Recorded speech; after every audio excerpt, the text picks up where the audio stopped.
Damas y caballeros, muy, muy buenas noches. Gracias por estar en esta noche importante para todos en Colombia. De manera indirecta o directa, vamos a tocar un tema que nos estará afectando a todos, independientemente de cómo estemos obteniendo nuestros ingresos, obviamente de manera legal.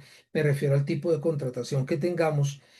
Nuestros bolsillos son los que se van a ver sacrificados, van a sufrir bastante y eso lo vamos a ver hoy cuando estemos hablando de nuestro tema de la noche de hoy, la reforma laboral y su implicación en propiedad horizontal. La reforma laboral abarca bastantes espacios, bastantes áreas, bastantes personas, pero en Noches de PH nos vamos a enfocar única y exclusivamente de la manera como afecta esta reforma que ya está en vigencia a la propiedad horizontal en Colombia. Eso no descarta que sea la mayoría de los habitantes en el territorio nacional. Y para este efecto de tratar este tema tan importante y tan delicado, hemos traído a personas supremamente responsables, lo más importante, y muy, muy expertas en este tema. Estoy hablando de la doctora Carolina López, quien es la gerente de la firma Infante López Consultores SAS y tiene, caramba, un perfil profesional muy interesante. Es politóloga, especialista en gestión pública y en derecho contractual y relaciones jurídico-negociales. Y la acompaña nada menos que el doctor Aldemar Infante, quien también tiene un perfil profesional, caramba. Ya quisiera tenerlo yo, le soy sincero. Él es especialista en derecho de seguros y especialista en responsabilidad civil, contractual y extracontractual. Y tiene una experiencia súper amplia de más de 25 años en el sector asegurador. Motivos por los cuales en la noche de hoy personalmente me siento muy contento de tenerlos a ellos acá acompañándonos en esta noche y caramba, con muchas, muchas ganas de escucharlos. Así que, doctora Carolina, con el saludo de buenas noches, cuéntenos por favor qué tan delicado es este tema de la reforma laboral para nosotros en Colombia. Bueno, muy buenas noches. Jorge Enrique, ¿cómo estás? A todos los que nos están acompañando hoy de manera online. Em, sí, es un tema importante, es un tema esencial. Durante los siguientes 6 meses y seguramente para el próximo año, y poco a poco iremos reconociendo aún más que estas son reformas que impactan y como tú muy bien lo mencionabas, pues lo primero es el bolsillo, ¿no? En estos días escuchaba por ahí una charla que dictaban y decía alguien de una manera un poco jocosa, aumentan por un lado, pero también nos toca pagar por otro lado, porque finalmente esto es para todo el mundo por igual. Como siempre, me alegra muchísimo estar compartiendo con todos ustedes. También esta ha sido una oportunidad más para poder saludar a muchos de ustedes, a Blanca Rocío, a Constanza, veo nombres conocidos de quienes normalmente nos acompañan en este tipo de escenarios, Jaime, Janet, un abrazo. Como siempre, muchas gracias por seguir nuestro contenido, tanto en redes sociales como en este espacio. Voy a permitirme, bueno, presentarles. Hoy me acompaña una profesional de nuestra firma, la doctora Karen Natalie Molina. Ella es abogada y con amplia experiencia en el tema laboral, por eso hoy nos acompaña en este escenario. Y quien ustedes ya conocen porque también ha estado aquí dando capacitaciones en seguros y responsabilidad civil, el doctor Aldemar Infante. Muy buenas noches para todos. Entrando en materia, voy a compartirles la presentación que hemos diseñado para ustedes el día de hoy. Por favor, será un gran gusto comenzar a ilustrarnos con este tema y de esta manera tan didáctica como usted la tiene preparada. Y aprovecho este pequeño break para ofrecerle mis excusas a la doctora Karen, que por favor omití presentarla. Fue un error que se me presentó. Por favor, doctora, acepte mis sinceras disculpas. No te preocupes, antes te agradezco la oportunidad de este espacio para que sea un espacio de conocimiento, para que se puedan resolver las dudas y podamos conocer a fondo el impacto que causa esta reforma en la propiedad horizontal. Gracias. Doctora Carolina, la escuchamos. Bueno, entonces nuestra charla del día de hoy se denomina Reforma al Código Sustantivo del Trabajo y su impacto en la propiedad horizontal, Ley 2466 de junio, 25 de junio del 2025, entra a regir a partir del 26. Y hablamos de qué es la reforma al código, porque realmente la reforma que se está presentando no es a todas las normas laborales, pues sabemos que la ley contiene gran parte de las normas sustantivas, pero no es la única norma que contiene temas laborales, por una parte. Y por otra parte, también reconocer que el Estado colombiano ha venido últimamente, y yo pensaría que un hito importante sería la ley 2101 del 2021, que lo que hizo fue empezar a flexibilizar la jornada laboral. Entonces, este es un tema de compromiso del Estado colombiano con el fin de una u otra manera, garantizar y proteger y una manera garantista de ver al trabajador. Finalmente todos somos trabajadores, ¿no? De una u otra manera, todos utilizamos nuestra fuerza de trabajo para producir bienes o servicios para otros. Todos somos servidores de una u otra manera. Escuchamos voces y no vamos a adentrarnos en ese tema, pero sí quiero dejarlo aquí formulado, y es como de pronto una reforma que sea tan extrema o tan profunda pueda llegar a afectar el empleo laboral, porque no podemos desconocer que al aumentar el valor de la contratación de empleados, pues muy seguramente las empresas pues van a verse de una u otra forma afectadas. En ese punto, y debemos recordar que las pymes, por ejemplo, en la pandemia, alrededor de un 60-70% fueron las más afectadas, ¿cierto? Y en esa medida, pues si una empresa que está comenzando, que quiere empezar a trabajar en formalización de sus contratos laborales, pues este podría ser un riesgo legal que se podría presentar con esta reforma.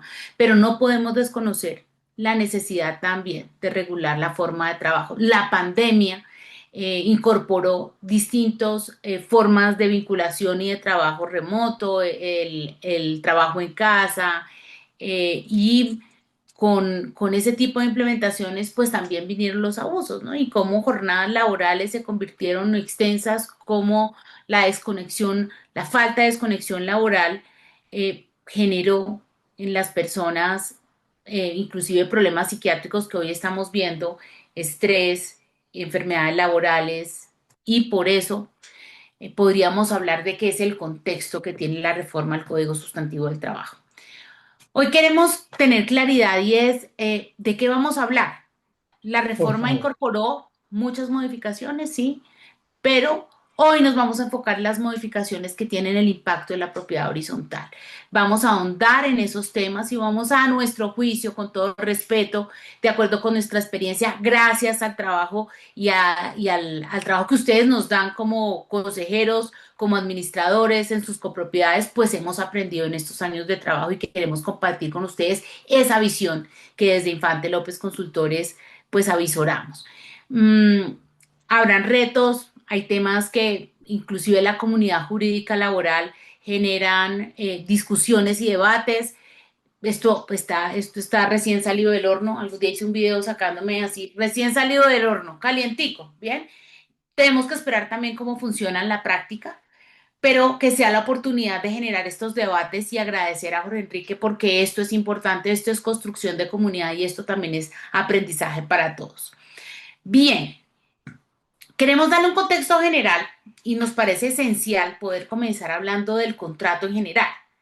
y el contrato en general para ubicarnos, porque en esta a veces histeria colectiva que generan los cambios normativos, pues entonces empezamos a confundirnos y a decir, y en estos días recibí una solicitud de un concepto de una copropiedad que nos preguntaba, oiga, eso significa que yo tengo a mi administrador que ha venido ejerciendo una labor espectacular hace 5 años. O sea que eso significa que ese contrato de prestación de servicios que hicimos hace 5 años va a mutar a un contrato a término indefinido, porque es que yo he escuchado que lo que busca la reforma laboral es precisamente darle prioridad y relevancia a este contrato. Entonces, por eso comenzamos hablando desde lo general, y es ¿qué es un contrato de acuerdo con la normatividad colombiana? La definición se encuentra establecida en el artículo 864 del Código de Comercio y de manera muy sucinta este código nos dice que es un acuerdo entre dos o más partes, que no significa dos o más personas. Dos o más partes que pueden ser en cada parte una o varias personas, personas naturales, personas jurídicas, pero de manera muy sucinta nos permite decir, ok, estamos llegando a un acuerdo, pero adicionalmente al hablar de un acuerdo está reconociendo nuestra normatividad, un derecho que tenemos todos que es inherente a la persona jurídica y es la autonomía dispositiva para obligarse. Todos y cada uno de nosotros en las distintas relaciones que construimos, sean civiles, sean comerciales, sean laborales, pues tenemos la disponibilidad de unos derechos y eso es gracias a la libertad contractual que está establecida desde la Constitución Política de 1991. ¿Y qué finalmente termina siendo el contrato? Pues la posibilidad de regular unos derechos que normalmente tienen un contenido económico y que están, pues pasan por un intercambio de bienes o servicios. Eso finalmente es un contrato. Dentro de la normatividad colombiana tenemos distintos tipos de contratos, contratos de orden civil, es decir, que están regulados por el Código Civil, algunos contratos regulados por el Código de Comercio, entendiendo precisamente que la diferencia está dada por la calidad de una o varias de sus partes. Cuando yo suscribo contratos con comerciantes por fuero de atracción, ese contrato se convierte en un contrato comercial. Y que el tipo de contrato que yo suscriba podría ser típico o atípico. ¿Qué significa esto? Que un contrato típico está disciplinado por la ley, es decir, las condiciones, el alcance, el objeto, seguramente formas de terminación, algunas particularidades estarán normadas, pero también existen contratos atípicos como por ejemplo, y es muy común en la propiedad horizontal cuando determinamos la propiedad de un bien inmueble, encontrar contratos de leasing habitacional para determinar si una persona es propietaria, si adquirió mediante el leasing habitacional o si tiene un contrato de leasing y el propietario es una entidad financiera. Ese es un contrato atípico donde tenemos elementos de un contrato de arrendamiento, pero a su vez también tenemos elementos de un contrato de compraventa. Típicos contratos establecidos en el Código Civil, el contrato de arrendamiento, el contrato de compraventa que hablábamos hace un rato, ¿cierto? Y es importante que los tengamos aquí en el tintero porque no es lo mismo y un contrato atípico que funciona en propiedad o varios de los contratos que manejamos en propiedad horizontal. No encontraremos ni en el Código de Civil, no encontraremos en el Código de Comercio la denominación del contrato de prestación de servicios para profesionales de administración de propiedad horizontal. Sin embargo, ¿cuántos de los que nos acompañan hoy dicen, yo tengo ese tipo de contratos? No significa que no exista, significa que no está tipificado en la ley. O por ejemplo, el contrato de prestación de aseo o el contrato de prestación de servicios generales. No lo vamos a encontrar en la ley. Existe, por supuesto.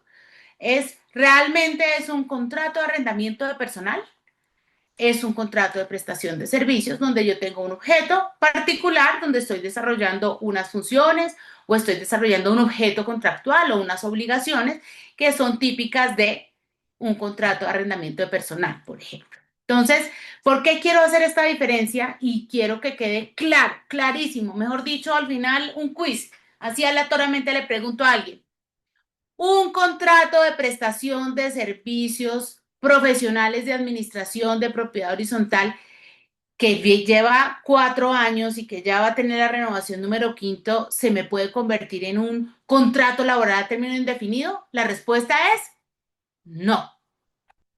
Un contrato civil no me muta a un contrato laboral, pero no ocurre lo mismo dentro de los contratos laborales. Le voy a dar el uso de la palabra a la doctora Karen para que nos explique específicamente cómo son las reformas, cómo operan estos tres tipos de contratos laborales y cómo sí se modificaron con esta reforma. Doctora Karen, bienvenida. Muchas gracias, doctora Carolina. Buenas noches a todos los aquí presentes. Listo, frente al tema laboral, vemos que hay tres tipos de contratos que, si bien hoy día la regla general es que todo contrato se presume como contrato a término indefinido, esto no significa que se hayan eliminado los otros dos tipos de contrato. Estos son los contratos a término fijo y por hora labor. Listo, pues como ya lo dije, por regla general se va a presumir que todo contrato que no se haya estipulado bien se va a presumir como contrato a término indefinido. En la anterior legislación encontrábamos que la presunción de derecho en un contrato realidad, pero no se especificaba si era a término fijo, a término hora labor o a término indefinido. Ya dependía de la percepción que le daba el juez frente a los hechos y a la circunstancia del trabajador. En esta nueva reforma ya se presume que todo contrato que no se estipule con las reglas que indica la reforma laboral se va a presumir por contrato a término indefinido. Recordemos que todo lo que compete a contratos laborales, a derechos laborales, son de orden público, por lo tanto no son negociables, sino ya están estipulados y se tiene que dar cumplimiento. Listo, ya aclarando qué es el contrato a término indefinido, voy a explicar la diferencia que hay frente al contrato a término fijo. Anteriormente, en la legislación veíamos que el contrato a término fijo podía ser inferior al término de un año, pero posterior de 3 renovaciones ya tenía que ser mínimo renovado anualmente. Esto indefinidamente, y el trabajador ya tenía como esta estabilidad de que anualmente se le iba a renovar ese contrato laboral. Ahora con la reforma se mantiene esta renovación del contrato a término fijo inferior a un año. A la cuarta renovación ya se entiende a término de un año, pero a partir de 4 años de la persona estar prestando los servicios y trabajando, ya se entiende que es un contrato a término indefinido. Este es uno de los mayores cambios que se vio respecto a este tipo de contrato laboral. El otro contrato que vemos es el obra-labor. Este también en la anterior norma existía, se enunciaba de que era por un tiempo o por una obra determinada, pero no se le había dado como una delimitación, una ampliación sobre el tema, sino que a medida del desarrollo jurisprudencial y a los casos que se presentaban, la Corte se fue pronunciando respecto a él. Hoy en la reforma laboral vemos de que para poder configurar un contrato obra-labor se debe dejar específico, escrito, detallado cuál es la obra-labor por la cual contrata esta persona. ¿Qué pasa? Si yo no especifico, detallo o delimito la obra-labor, se presume inmediatamente que este tipo de contrato pasa a ser a término indefinido. Entonces, pues ahí esta es una invitación para los que manejan este tipo de contratos, que normalmente muchos lo que hacían era descargar de pronto un modelo o guiarse de otros hechos. Si no está bien estipulado, podrían terminar entrando y demostrando un contrato a término indefinido cuando en realidad no se requería la persona para esto. Este fue uno de los mayores cambios que introdujo la reforma laboral porque, como ya lo mencionó la doctora Carolina, a raíz de la pandemia, se vieron muchos cambios, no solo en el ámbito personal, mental, psicológico, sino también la estabilidad de las personas. Y esto lo que busca es poder proteger a la familia, proteger el ingreso y proteger las proyecciones a futuro que tengan las personas que solo las van a poder cumplir con una estabilidad laboral. Entonces, doctora Karen, aquí para aterrizar a la propiedad horizontal. ¿Cuándo podríamos manejar un contrato a término fijo? Cuando realmente estamos hablando de proyectos temporales. Entonces, vamos a poner un ejemplo. Voy a contratar un jardinero para que me haga un jardín especial para el clubhouse. El jardinero solamente lo voy a contratar para ese proyecto temporal. ¿Podría contratarlo a término fijo? Seguramente sí, si la copropiedad no tiene tercerizado el servicio y entendemos que es una actividad temporal. ¿Cuándo tenemos un contrato de obra o labor contratada? y es cuando voy a requerir un personal para un proyecto que también es temporal, pero tiene una condición específica. Entonces, ya no va a ser el tiempo, sino la condición. Es el contrato que normalmente realizan nuestros contratistas de obra, los que nosotros contratamos dentro de la propiedad horizontal, con sus trabajadores, con sus subcontratistas, donde se les dice, nos contrataron para construir un barbecue, nos contrataron para impermeabilización de la fachada. Una vez termine la condición, que es el proyecto para el cual usted fue contratado, pues cesa nuestra relación laboral. Yo podría tener, termino este contrato, solución de continuidad y como contratista de obra, suscribo un nuevo contrato con otra copropiedad y vuelvo y contrato a la misma persona. Son contratos distintos y que tienen esa calidad. ¿Qué busca la norma pudiendo volver un contrato fijo a término indefinido? Garantizar, como bien lo decía la doctora Karen, estabilidad laboral del trabajador, que los proyectos de vida de los trabajadores no se circunscriban a los contratos de trabajo. ¿Cuántas veces, y en nuestra experiencia, porque aquí donde me ven yo tengo canas, y en estas canas, en el pasado, cuando yo tenía contratos, y voy a hablar en mi caso, yo trabajé por muchos años con el Estado, pues yo tenía contratos de prestación de servicios con el Estado. Mis proyectos tenían que ser aunados al contrato que yo había suscrito con la entidad del Estado. Si lo suscribía en enero y terminaba en noviembre, pues yo podía hacer planes perfectamente de enero a noviembre, pero era difícil poder comprometerse porque todos sabemos que no existe la posibilidad de garantizar la continuidad. Esto haciendo un paréntesis. Lo que busca precisamente esta reforma es eso, que los trabajadores que están vinculados a contratos a término fijo, pero que realmente tienen una vocación de permanencia dentro de cualquier empresa, organización y en este caso dentro de la copropiedad, realmente tengan la tranquilidad de que pueden establecer un proyecto de vida a mediano y corto plazo sustentado en un contrato a término indefinido. Lo que no significa que no se pueda terminar, sino que para terminar se debe cumplirse con las condiciones y las causales establecidas en el Código Sustantivo del Trabajo. Eso no se modificó. Y si eventualmente yo hago una terminación sin justa causa, pues tendré que pagar las indemnizaciones correspondientes. Eso tampoco se modificó. Pero por eso tiene ahí una estrellita nuestra gráfica. Este es el contrato al cual le estamos apostando cuando hablamos de contratos laborales. Bien. Este es un tema esencial y es el tema de la estabilidad laboral, porque como mencionaba, es la apuesta que le está dando el legislador. Hay un tema respecto a la estabilidad laboral que trata de una u otra manera equilibrar la norma diciendo, ojo, vamos a revivir el preaviso del trabajador porque en la reforma de la ley 50 del 90 ya existía el preaviso del trabajador e inclusive con una sanción para el trabajador.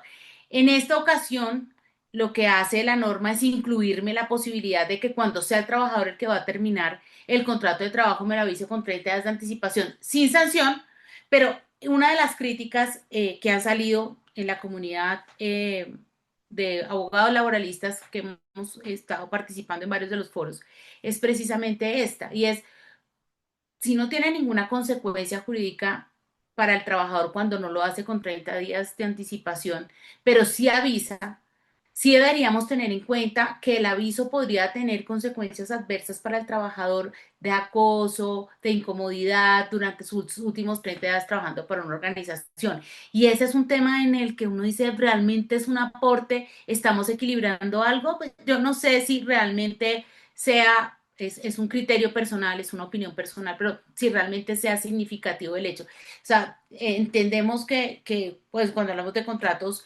civiles, que debe haber equilibrio entre las partes, en los contratos laborales se presume de una u otra manera la protección al trabajador, tan es así que las normas laborales son de orden público, son de obligatorio cumplimiento, no son susceptibles de ser negociadas, las normas aplican de consumo. Y eso significaría que pues, realmente dejarle el preaviso no es una modificación normativa pues espectacular. Es nuestro criterio personal, ¿no? Habrá quienes piensen distinto, respetamos las opiniones de los demás, pero es nuestra opinión. Eh, y el segundo tema es cómo opera la regulación de los servicios temporales. Para darte una introducción, Karen, para que puedas explicar estos elementos que van a circunscribir Cuando hemos visto en la práctica, yo personalmente he hecho varias revisiones de contratos que suscriben las copropiedades con empresas temporales para, como mencionaba hace un rato Jorge Enrique, contratar servicios como por ejemplo el asistente de administración, como por ejemplo la asistente contable, la asistente administrativa. Y entonces uno debería sentarse ahorita y cuestionarse, ¿realmente ese contrato civil que suscribió con la empresa de servicios temporales, si hay lugar a suscribirlo o realmente con la nueva reforma lo que hacemos es delimitar aún más cuándo aplica y cuándo no, doctora Karen? Gracias, doctora Carolina. Bueno, frente a la regulación de los servicios temporales, esta ley ya existía, simplemente que no se había incorporado como tal al código sustantivo y en este se dio nuevamente una delimitación. Únicamente puedo contratar a alguien por servicios temporales cuando voy a cubrir una licencia. Ejemplo, una licencia de maternidad, una incapacidad. Necesito a alguien que esté acá trabajando, no puedo contratarlo por más tiempo diferente al de la licencia, puedo recurrir a un contrato de servicios temporales. La otra opción es por aumento de la producción. Un ejemplo, centro temporada alta, tengo más trabajo, necesito producir más, tengo mucho archivo en la copropiedad, necesito a alguien que me colabore con eso, pero es únicamente mientras baja la producción y puedo volver a la normalidad. Ahí puedo contratar a una persona por servicios temporales. La tercera, la tercera opción que brinda la norma para poder contratar a una persona por servicios temporales es para realizar una actividad temporal o transitoria. Recordemos que la norma nos indica de que si bien yo soy una empresa usuaria, este contrato no puede ser renovado, no puede durar más de 6 meses y puede ser prorrogado otros 6 meses. Pero a partir de esa segunda renovación, como ya se está demostrando que no es un trabajo temporal, no es para cubrir una licencia, no es por algo ocasional, ya se entiende por un contrato laboral, por lo tanto un contrato a término indefinido, y ya yo entro a ser su empleador directo. Entonces tenemos que tener mucho cuidado en cuando contratamos estos servicios temporales, que sí sean temporales, porque recordemos que en el derecho laboral es bastante proteccionista frente al trabajador y las empresas, las copropiedades, siempre vamos a tener la carga probatoria de demostrar todo lo contrario. Sí, así es, doctora Karen. Y entonces aquí, ¿cuál es el aprendizaje? El aprendizaje es, si usted realmente necesita un asistente contable o un asistente administrativo de manera permanente en la copropiedad, la solución de contratar empresas de servicios temporales no es. ¿Por qué razón? Porque si usted renueva su contrato después de 6 meses, puede convertirse en un contrato a término indefinido. Es un riesgo que tiene y termina siendo contratado directamente. Puede mutar a un contrato a término indefinido. Ese es un tema a revisar. Si yo voy a contratar, y el ejemplo que ponía la doctora Karen es, pero perfecto, voy a hacer el arreglo del archivo, acabo de llegar a una copropiedad, eso está despelotado, eso, los libros contables están por un lado, los comprobantes de egreso por otro, eso está todo manga por hombro, necesitamos contratar para alguien que nos organice el archivo en un término de 2 meses. No lo quiero contratar directamente, necesito que me compre, que me cumpla jornada ordinaria laboral. Entonces, acudo a una empresa de servicios temporales para ese contrato específico, pero no para prestar un servicio que es de manera permanente de la copropiedad y que se requiere. Bien, el segundo componente que consideramos que es impactante dentro de la reforma lo hemos denominado mejorar condiciones de empleo. A eso le está apuntando esta reforma en los legisladores. Entonces, sí, Jorge Enrique. Bueno, ahí yo estoy viendo en esta primera parte en que se ha dividido la charla en la noche de hoy, cómo es importante tener claro para todas las copropiedades en Colombia cómo vamos a contratar a nuestro administrador, si lo contratamos por prestación de servicios o por contrato laboral. Eso es muy importante, ya la doctora Karen nos lo explicaba detalladamente. De pronto, al final de la presentación, le pido que nos haga un repaso haciéndonos la diferencia clara y con mucha plastilina de la diferencia entre estos dos contratos que son los más frecuentes en propiedad horizontal, el de prestación de servicios y el laboral.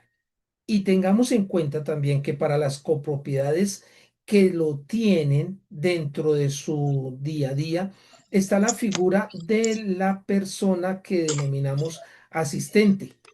Esa persona a nivel asistencial normalmente está contratada con el contrato de prestación de servicios, perdón, con el contrato laboral para que esté cumpliendo con las 8 horas diarias de atención al público y algunas otras actividades. La doctora Carolina lo explicaba perfectamente.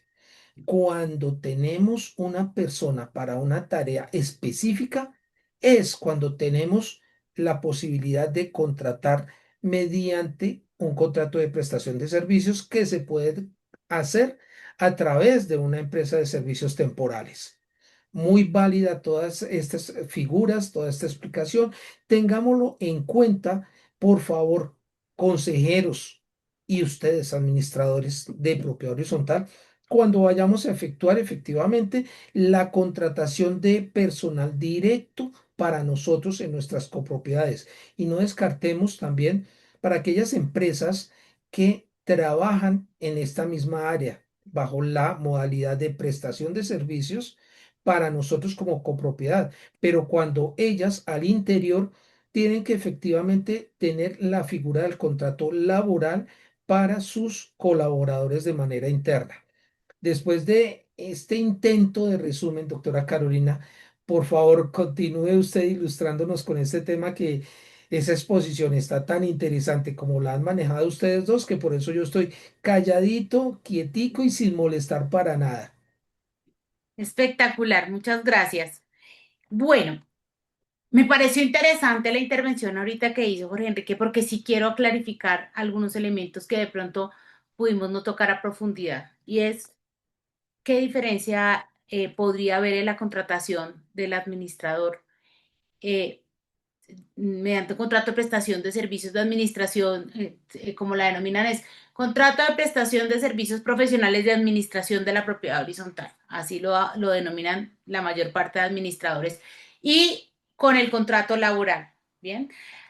Eh, Hoy y en nuestra experiencia, si conozco uno o dos administradores de todos los que conozco y con los que hemos trabajado, contratados laboralmente, son muchos. Es decir, es una figura en desuso, ¿sí?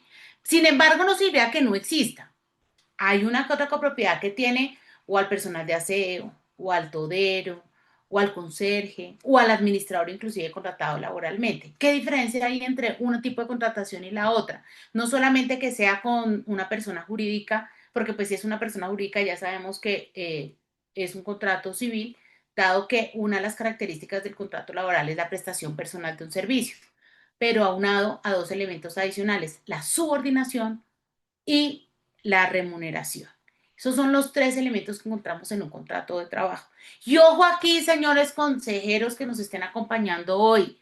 Ojo con preconstituir uno de los elementos del contrato laboral. Si yo exijo horario, si yo exijo subordinación y además remuneración y hay prestación personal del servicio, podría existir un contrato de realidad y preconstituir después de un proceso y he conocido un par de casos que prosperaron relacionados con que existe un contrato laboral a pesar de haber suscrito un contrato de prestación de servicios. Entonces aquí la invitación es, seamos muy respetuosos. Si yo tengo un administrador profesional de propiedad horizontal, es para que esa persona ejercite sus funciones.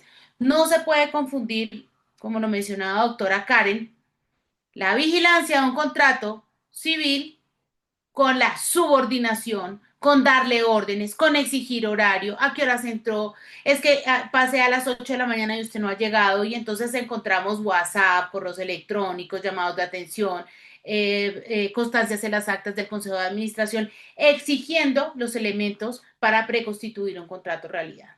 Entonces, esa es una de las diferencias. No sé si se me escapa alguna, doctora Karen, pero considero que tenemos que tener en cuenta esas dos diferencias y opera para todos los tipos de contratos, pero aún más con los de administrador, porque la característica del contrato de administración, de acuerdo con las funciones establecidas en el artículo 50 y 51 de la ley 675, y cómo interactúa con los otros órganos de dirección y administración, pero específicamente con el Consejo de Administración, y la deformación que a veces hemos hecho de la interpretación de la norma, pues genera que en muchos casos, a pesar de tener un contrato civil, podamos, puede ser mutado a un contrato de realidad que se convierte en un contrato laboral.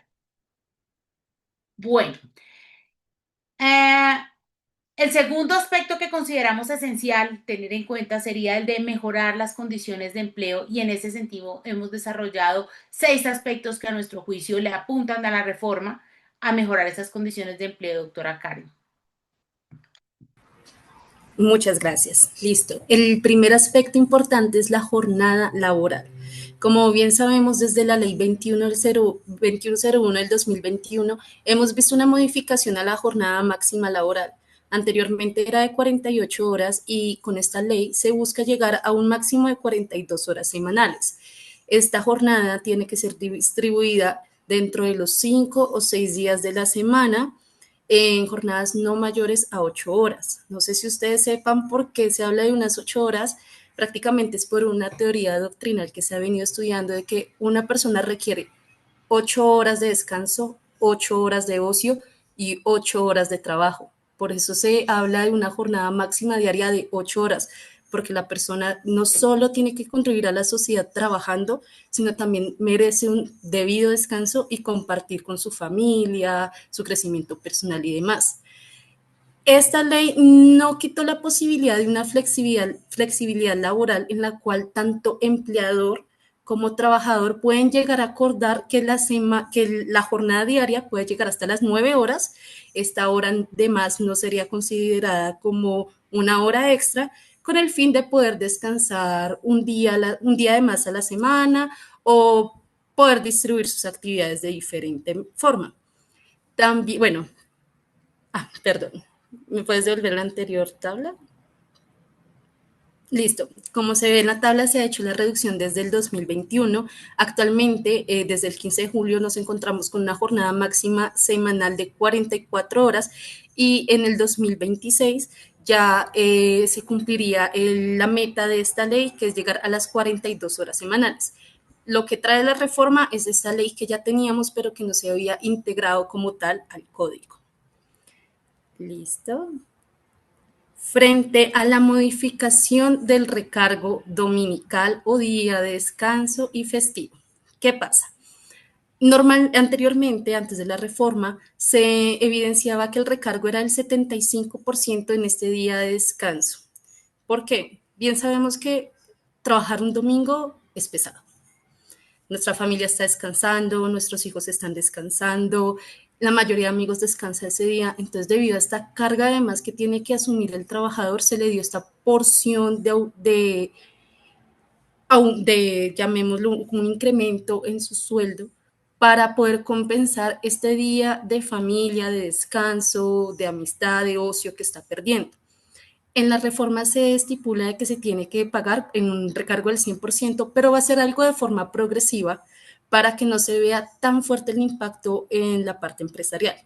A partir de la vigencia de la ley, se empieza a ver un recargo del 80%. O sea, hoy día el recargo del dominical o festivo, día de descanso, es del 80%. Para el 2026 se estipula que el recargo tiene que ser del 90% y para el 2027 ya sería del 100%.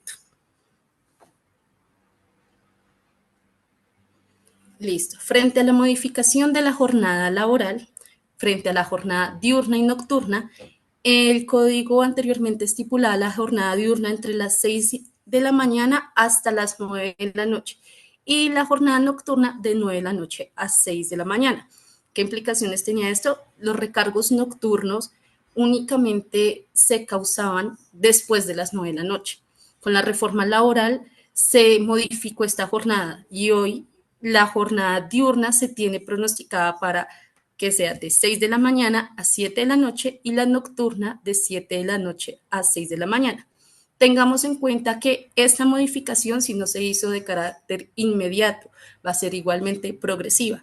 A partir de la vigencia de la norma, hasta dentro de 6 meses, que viene siendo para diciembre de este año, se va a empezar a aplicar esta jornada para poder ver el tema de recargos, prestaciones y demás derechos y acreencias laborales que tiene el trabajador, igual las cargas que tiene la empresa frente a ellos.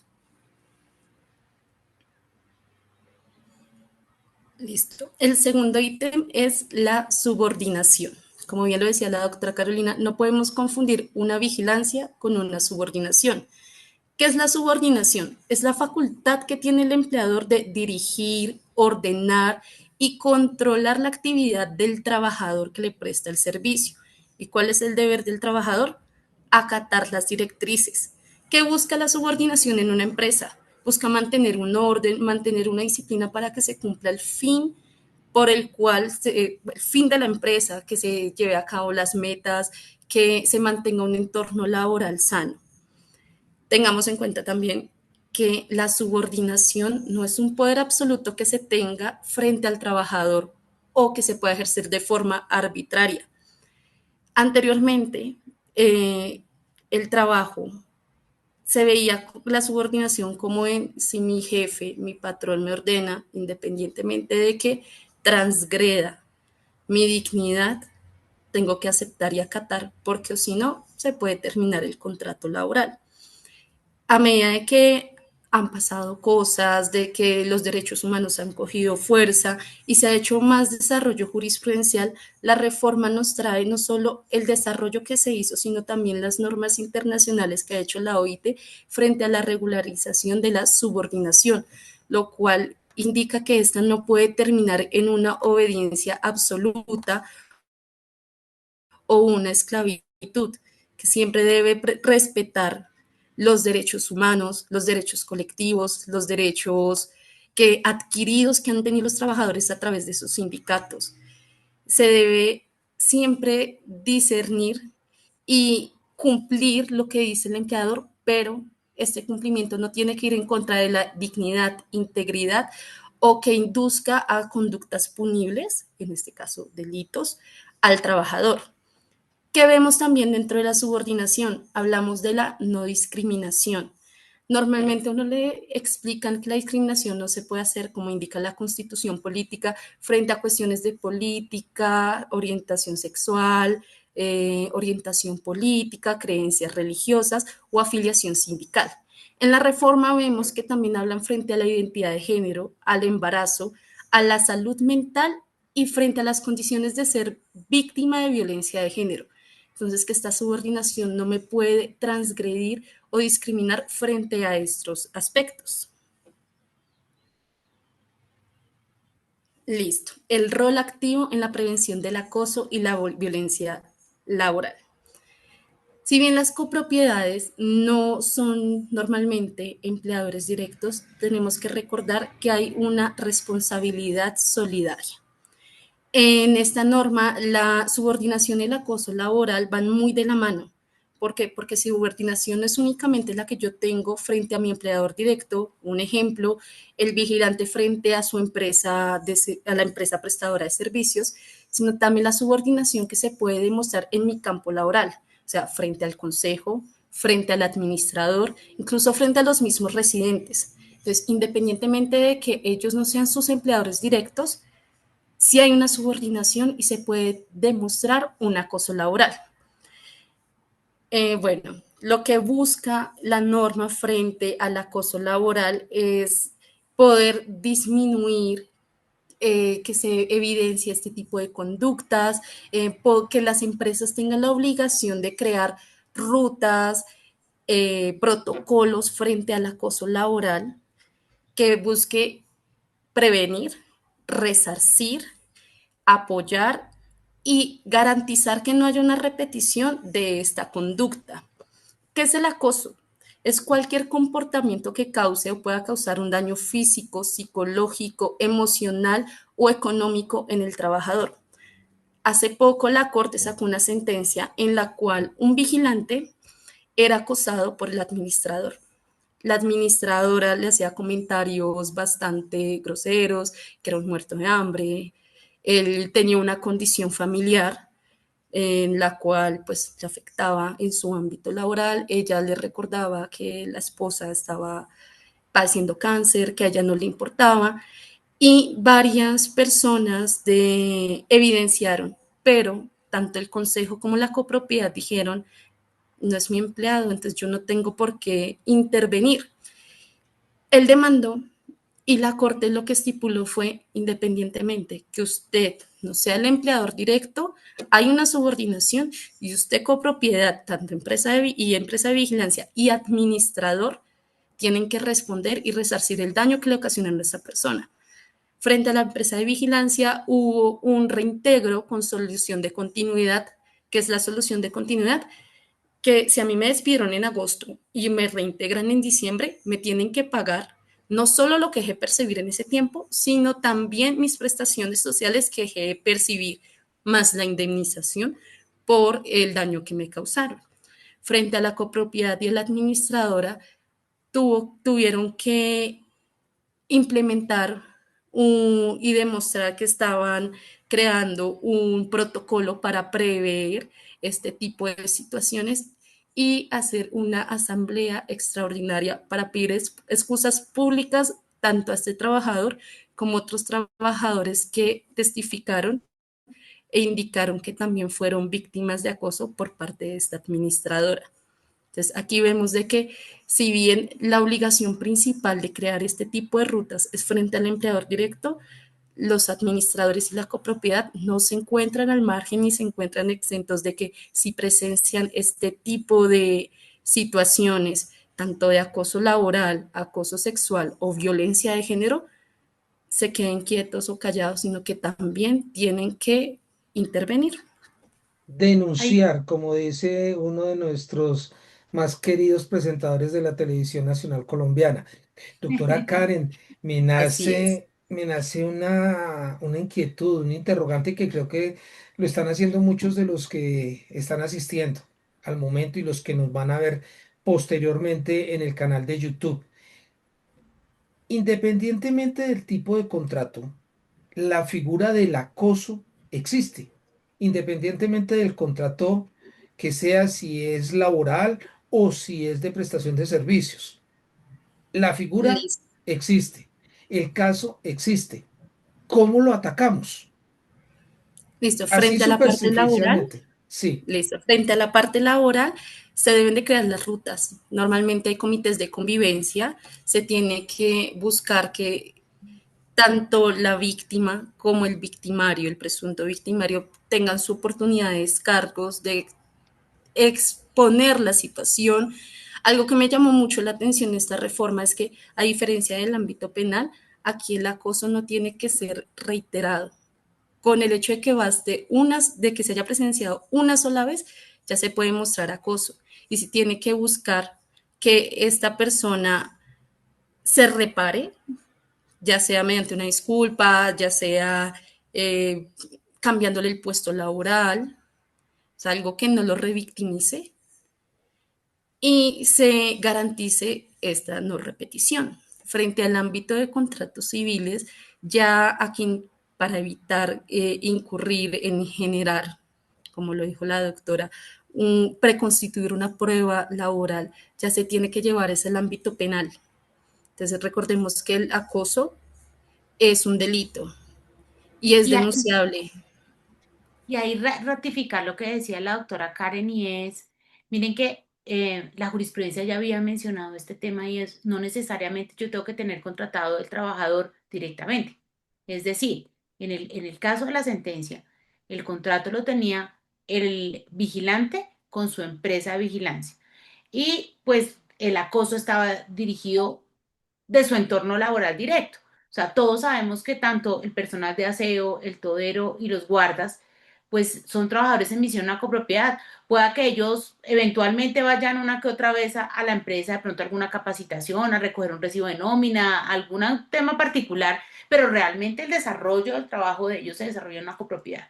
Y si bien no tiene una relación de subordinación con el administrador, sí el acoso que represente cualquiera, un consejo de administración, la misma copropiedad. ¿Cuántas veces? Y miren que cuando elaboramos manuales de convivencia, y es un tema que a mí me duele, tener que poner dentro de una norma como una prohibición de atentar contra la dignidad de cualquier persona que esté al servicio de la copropiedad, precisamente como una norma que después se incorpora dentro del reglamento de propiedad horizontal con el fin de sancionar monetariamente de acuerdo con el procedimiento establecido en el reglamento de propiedad horizontal y con las sanciones obviamente establecidas en el artículo 59 de la ley 675, pero realmente uno no debería tener que regular ese tipo de cosas, pero si no están, no, es que como la conducta no existe en el reglamento y el artículo 59 dice que solamente me pueden sancionar y poniéndome multas con conductas previamente establecidas en la ley o en el reglamento, pues es que toca incluirlos. Eso es triste, tener que decirle a un residente que no tiene por qué insultar a un guarda. Y por supuesto, y también es del otro lado, cuántas veces vemos que el personal no está capacitado y en ese orden de ideas no tiene las herramientas para gestionar una situación difícil dentro de su puesto de trabajo. Entonces, esto es un dame y dame, pero aquí yo quiero llamar la atención sobre el tema del acoso. El acoso no solamente se da de arriba hacia abajo, sino de lado y con actores que no hacen parte dentro de la misma organización, pero que sí hace parte del entorno laboral. Y llamamos aquí la atención porque es que mire que la reforma recogió algo que jurisprudencialmente ya venía fallando la Corte. Y también los invitamos, miren que nosotros en nuestras redes sociales, en Instagram, en TikTok y en Facebook, por lo menos una vez a la semana, tomamos un caso de una sentencia o de un concepto emitido por una entidad, Superintendencia de Industria y Comercio, Corte Constitucional, Corte Suprema de Justicia, para volver fácil, digerible este tema de las sentencias. Y en la semana pasada, el jueves, publicamos precisamente las particularidades de esta sentencia. Es una manera de poder contarles a todos ya y que el derecho se vuelva digerible y que todos podamos tener acceso a esos precedentes judiciales y no cometer, porque dice, es que como ese no es trabajador de la copropiedad, es un trabajador de la empresa de vigilancia, es un contratista, entonces yo puedo hacer y deshacer y eso no tiene consecuencias. Bueno, aquí veo yo que más que un llamado a cuidarnos de la figura del acoso para no vernos sancionados por eso, tenemos es que hacer un llamado al respeto mutuo. Somos seres humanos y debemos respetarnos y exigir que se nos respete. Así que dentro del campo de la propiedad horizontal, señores consejeros, por favor, muchísimo cuidado. Muy claramente se dijo anteriormente, no hay que controlar el horario de trabajo del administrador. Obviamente, el administrador en muchas oportunidades tiene que estar presencialmente en su oficina para cumplir ciertas funciones, como por ejemplo atención al público, que es la más frecuente, la más visible, pero no necesariamente tiene que estar a las 8:00 y ya a las 8:01 se le está indicando que llegó tarde al trabajo.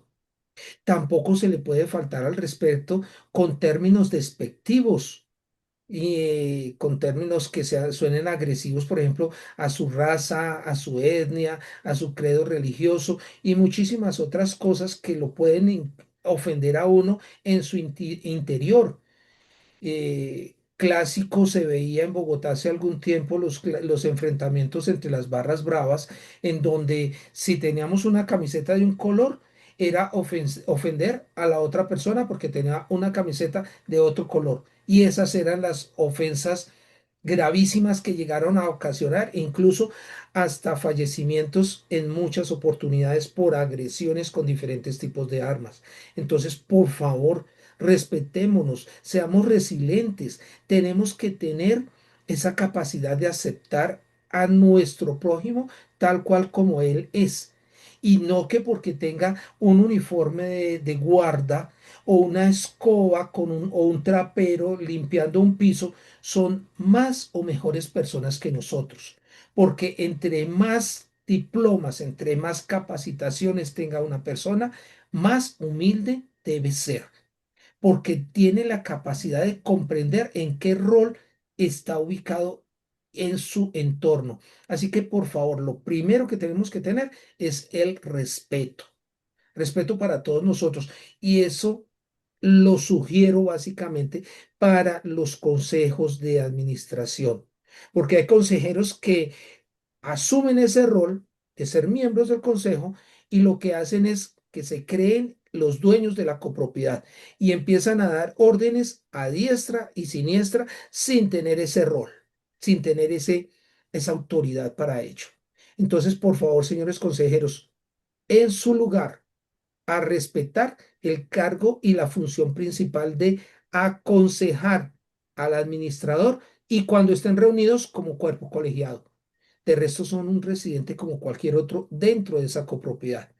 Y esto me da pie para después hacerles una invitación en privado a ustedes, doctora Carolina, al buffet en general, porque está sonando este tema más interesante de lo que yo me estaba imaginando. Y qué Tan pena por bello. la interrupción. No, Continúe usted, doctora. espectacular, porque aquí respiramos y aquí también aprovechamos para leer y para saludar. Hola María del Pilar. Y María del Ah, Pilar me sigue. Un beso. Bueno, sí, sí, este tema es bien interesante como tú lo mencionas. Mire, voy a aprovechar este espacio para contar una anécdota.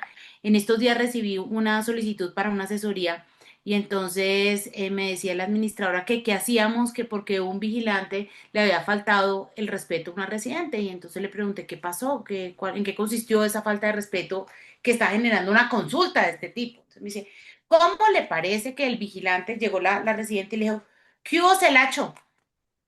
Y entonces el vigilante le dijo, muy buenas tardes, señora, mi nombre es Pérez. Y le mostró, mi nombre es Pérez.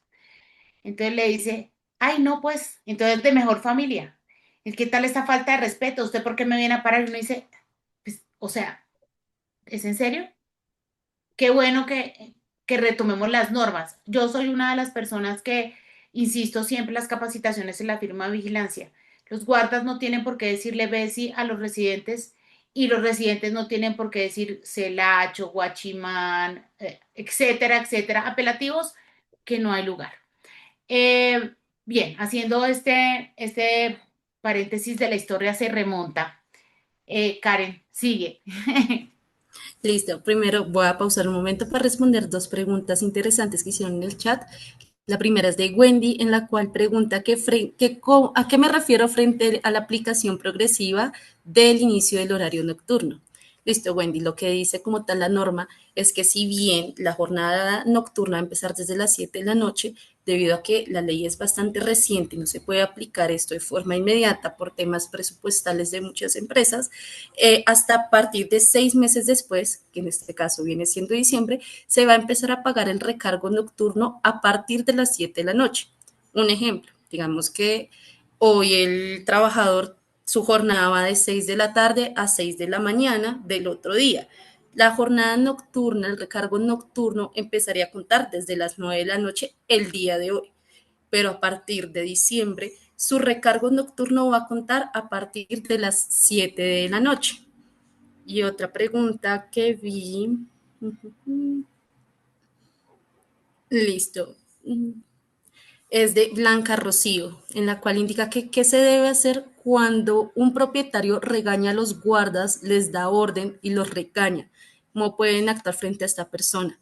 Esto frente al campo laboral, el guarda lo que puede hacer es con su empresa presentar el inconveniente para que ellos actúen la ruta frente al acoso y hablen directamente con la copropiedad, porque es que el contrato es entre la empresa y la copropiedad y él tiene que decirle las inconformidades que está presentando frente a ese propietario y ya la copropiedad, de acuerdo a su manual de convivencia, estipulará cuál es la ruta a actuar frente a este propietario y residente.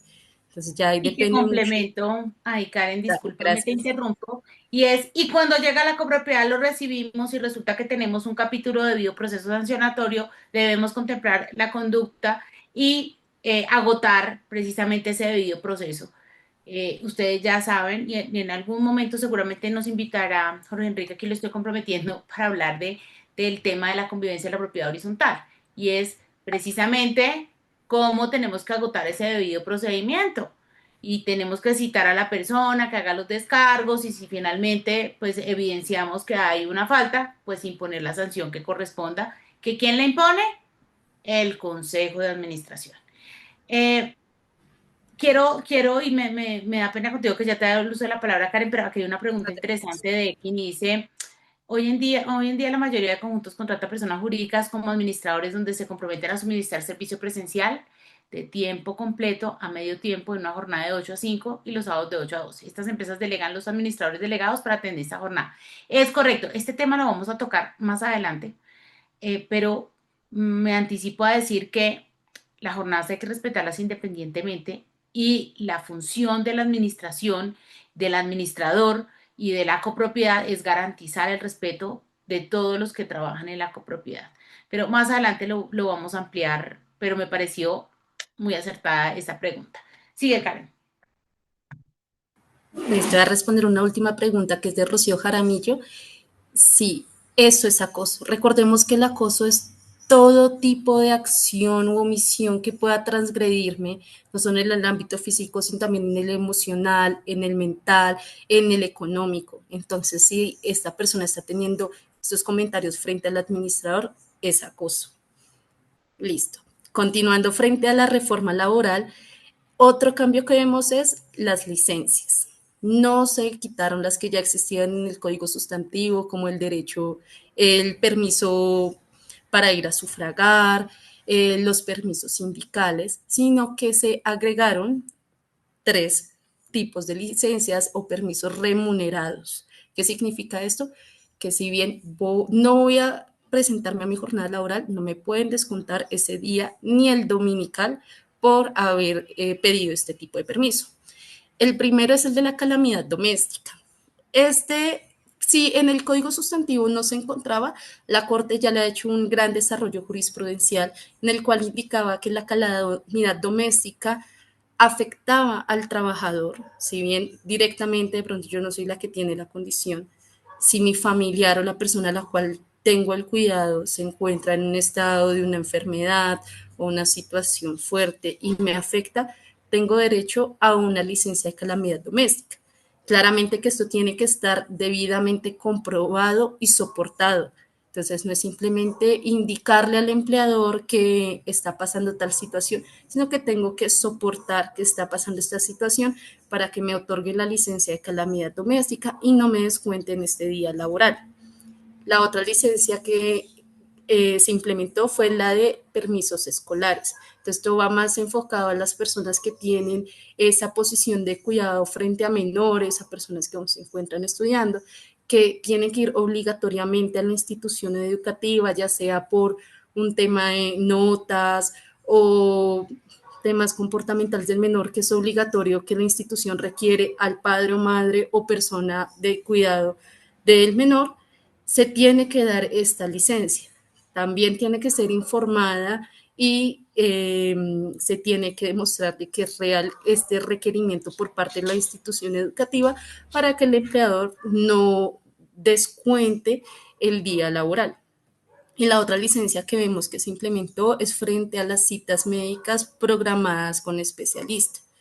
Igual, este tipo de licencia, si la quiero pedir, tengo que mostrar el comprobante a mi empleador para que me otorgue ese día de permiso y no me lo descuente.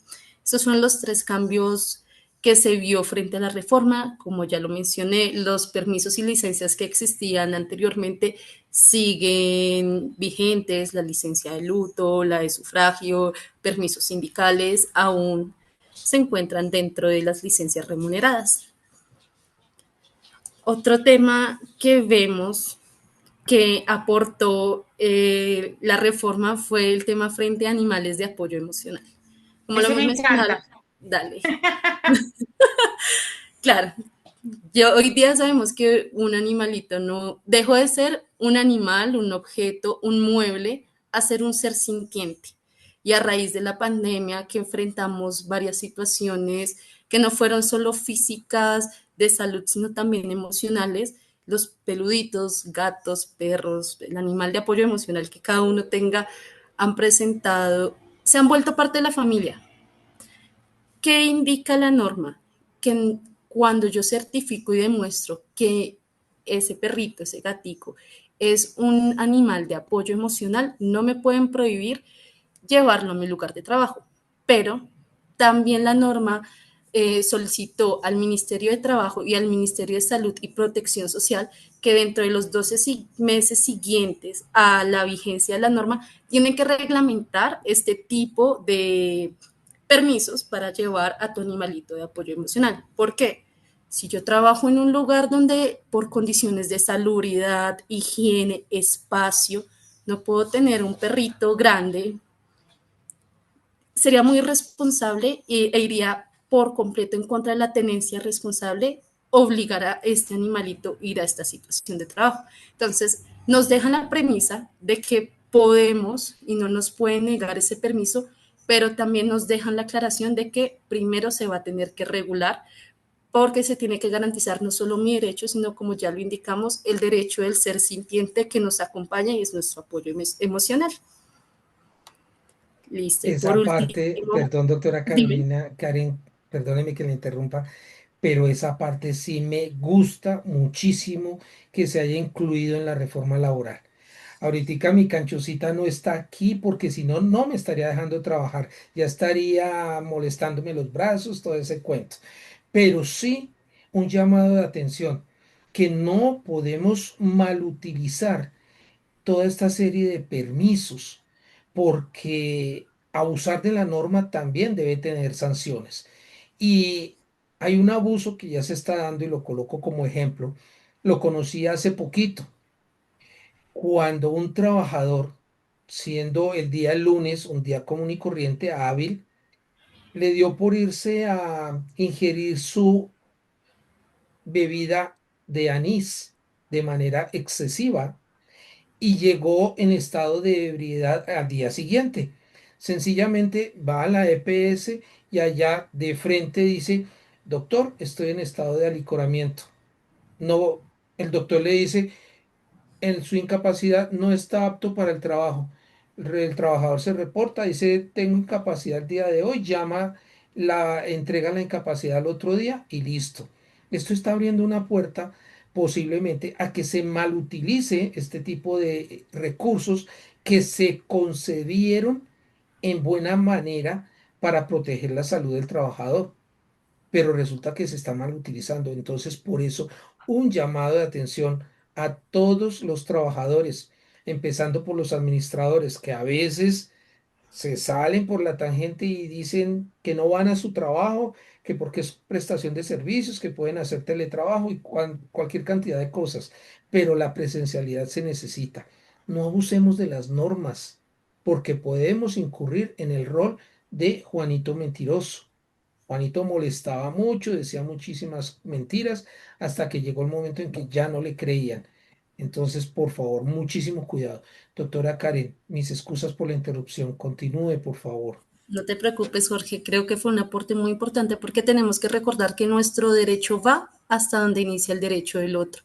Entonces, tanto frente al tema de incapacidades, animales de apoyo emocional, tenemos que ver hasta qué punto mi derecho o exige, bueno, mi derecho sobrepasa el derecho de mis compañeros. Un ejemplo, digamos, mi compañera es reinítica y es alérgica a los gatos y yo insisto, insisto, insisto en que tengo que llevar a mi gato porque es de apoyo emocional y el tipo de trabajo, el ambiente laboral, las condiciones estructurales no dan para que mi gato esté cómodo y mi compañera pueda trabajar cómoda. Entonces tengo que tener una limitación de mi derecho ahí. Entonces, pues me parece interesante también que en la norma entren a exigir esta regularización para evitar lo que dices tú de que se abuse de estos derechos que de buena fe se están otorgando a los trabajadores. Listo. Por último, hablamos frente al reglamento interno de trabajo. Todas las empresas que tengan al menos 5 trabajadores permanentes tienen la obligación de tener un reglamento interno de trabajo. Lo que indica la reforma laboral es que debido a que ya se está hablando de un proceso sancionatorio disciplinario que ya se mencionaba en la anterior norma, pero no se reglamentaba como tal. Se había hecho un desarrollo jurisprudencial en el cual hablaban de un principio de inmediatez y de proporcionalidad frente a la sanción.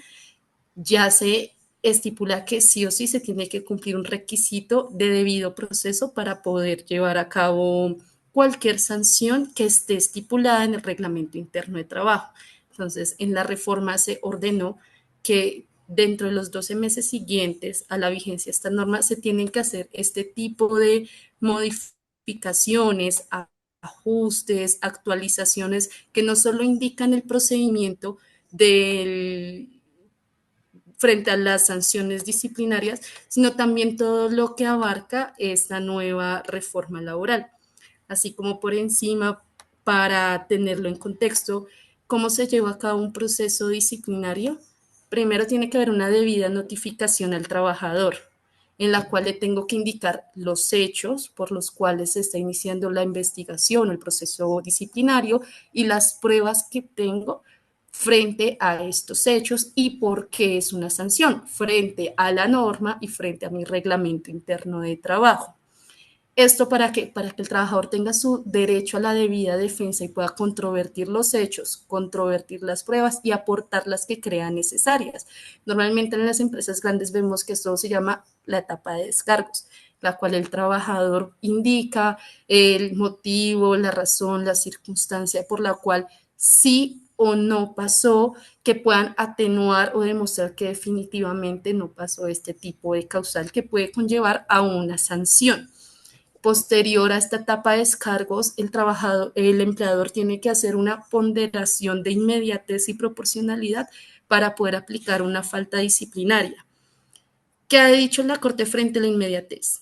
Si mi trabajador, no sé, llegó tarde, llegó alcoholizado hace 6 meses y hoy día vengo a hacerle el disciplinario, ya no podría hacerlo.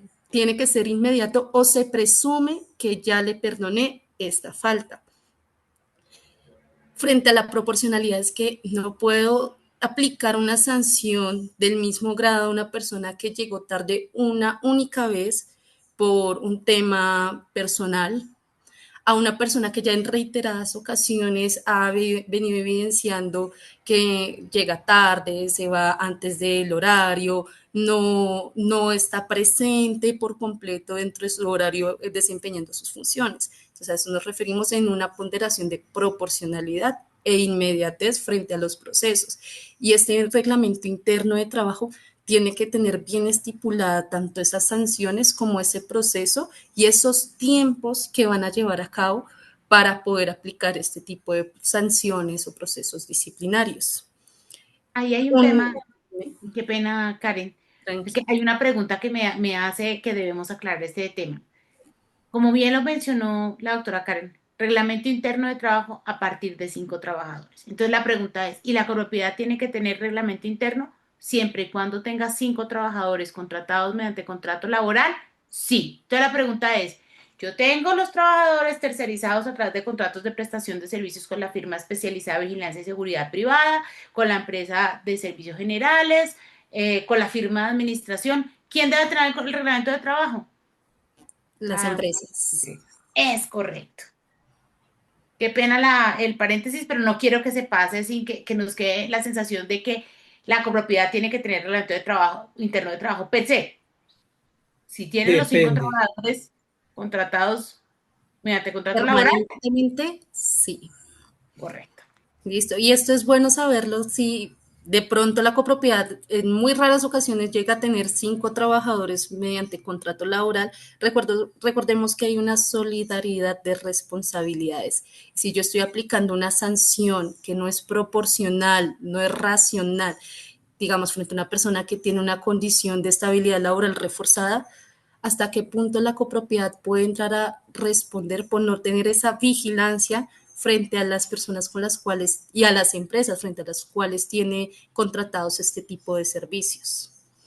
Los casos aquí nos ayudan mucho para entender cómo aplica la norma. La norma es abstracta, es general y la idea es poderla aplicar a casos particulares. Y voy a contar un caso del cual tuvimos conocimiento hace algún tiempo y es que un trabajador de la empresa X de prestación de servicios generales y un trabajador X de la prestación de servicios de vigilancia, por poner un ejemplo, pero fueron para no que se parezca, le cuento la historia, pero no cuento los actores. Y entonces hay presunto acoso sexual de uno de los empleados con el de la otra empresa. ¿Por qué es importante el reglamento de trabajo y por qué es importante tener en cuenta que no es miren a ver ellos cómo resuelven? El administrador recibe la queja de la presunta víctima. ¿Y qué debe hacer el administrador en ese caso? Pues llama a los dos contratistas con los que tiene su contrato de prestación de servicios y le dice, ojo, inicie las investigaciones internas de acuerdo con su reglamento interno de trabajo. Haga los descargos allá usted internamente, haga los descargos usted internamente y revise de acuerdo con el reglamento cómo debe operar. Y yo, si tengo pruebas o me consta o eventualmente como administrador tengo los elementos de juicio para determinar que hubo un delito, pues debo proceder como cualquier ciudadano a presentar la denuncia. Estos temas son esenciales porque no me puedo hacer el de las gafas gordas, que miren, el de la gafa negra, que miren a ver ellos cómo resuelven porque es que son sus trabajadores y miren a ver y yo por eso es que contraté y no puedo hacer nada, ¿no? En Colombia todos y además en este caso podría haber solidaridad si yo como administrador me entero y no hago nada o permito o hay falta de diligencia, falta de prudencia, negligencia en el manejo de la situación. Entonces, no es un tema menor, y esta es una de los aspectos de esta reforma que si bien la solidaridad no modificó, sí le da un énfasis especial con la normatividad de, ojo, usted puede verse vinculado y eventualmente afectado de pronto con una condena de indemnización de perjuicios por no haber hecho lo que le toca hacer. Bien, no sé si quieras terminar la idea, doctora Karen, para pasar a las conclusiones en los impactos, doctora Karen. Listo. Bueno, Muchas creo que para concluir frente a todo lo que he expuesto, si bien la copropiedad en muy pocos casos, como lo indicó la doctora Carolina, contrata laboralmente directamente, esto no significa que tenga que tener desconocimiento de estos cambios laborales que de alguna u otra forma lo va a haber implicado. Frente a este caso que mencionó de los dos trabajadores, si yo no tengo clara la norma laboral e intervengo de una forma errónea, puedo estropear un proceso, puedo contribuirme una responsabilidad que de pronto ni siquiera tenía, todo por tener un desconocimiento frente a los contratos laborales. Recordemos de que un buen contrato es el que blinda una empresa por completo. Entonces, asesorémonos, busquemos de que estos contratos estén lo mejor redactados, estipulados posibles, para evitarnos responsabilidades más adelante que de pronto nos podíamos evadir si hubiéramos hecho un buen contrato laboral o de prestación de servicios, dependiendo lo que requeramos. Sí, y ahí importante, y no se nos puede olvidar, que la ley también aplica para el tema del sistema de gestión, seguridad y salud en el trabajo. Ese profesional que nos brinda asesoría puede ser en un momento determinado la guía que necesitamos cuando ocurren este tipo de circunstancias. Eh, bien, no sé si Jorge Enrique quiere alguna intervención. Sí, doctora, hay algo que me llama la atención y lo estaba como tratando de digerir, y es el tema de los seguros. Para ¿Qué, allá va. qué, qué posible participación podría tener como manera de escudo? ¿Cómo me defiendo yo como copropiedad? Por ejemplo, en el caso de un acoso, que uno de mis consejeros, por decir un ejemplo, acose a mi administrador o a una guarda, ¿hay algún tipo de cobertura que me blinde, que me proteja contra esa situación? ¿O como copropiedad en general tenemos que asumir las posibles sanciones? Bueno, para allá íbamos, para allá íbamos. Doctor Vamos a Aldemar, adelantar entonces el tema, doctor Aldemar, porque es que el tema de los seguros sí es esencial. Entonces, ese vendría siendo este aspecto, doctor Aldemar, el auditorio es suyo. Luego retomo los otros puntos. Bien, bueno, lo que dice Jorge Enrique es clave en el sentido de decir cómo, y vamos a hablar de los administradores y directores, y vamos a hablar de ellos dos, es referente a la póliza de D&O, directores administradores. que son para los consejeros que hayan sido, sean y vayan a ser, o administradores que hayan sido, sean y vayan a ser. Bien. Efectivamente, en esa póliza existe una cobertura frente al acoso laboral e inclusive frente a investigaciones y denuncias de acoso sexual. Pero aquí sí quiero ser enfático y es, bueno, ya sabiendo que si viene un proceso, una denuncia, la póliza de día no me va a proteger patrimonialmente para defenderme mis gastos de defensa o en una condena, pues entonces me voy a animar, ¿cierto? A hacerlo, pero para absolutamente nada. Aunque sí es importante que sepan, en ese caso que nos contaba la doctora Karen, en donde a la administradora la hacen hacer una asamblea extraordinaria que tiene unos costos, ¿cierto? Y que le va a tocar, digamos, defenderse en un proceso porque seguramente los copropietarios van a decir no podemos estar incurriendo en costos que nos generó este actuar de esta administradora, hubiera podido echar mano, digo yo, a esta póliza y a esta cobertura. A nosotros nos pidieron un concepto porque yo veo, y por las preguntas que están haciendo es reiterativo, el maltrato que se presenta o el acoso o la discriminación que se presenta hacia los dependientes de la copropiedad, llámese las niñas de aseo o llámese los guardas o inclusive el mismo administrador por parte de los copropietarios.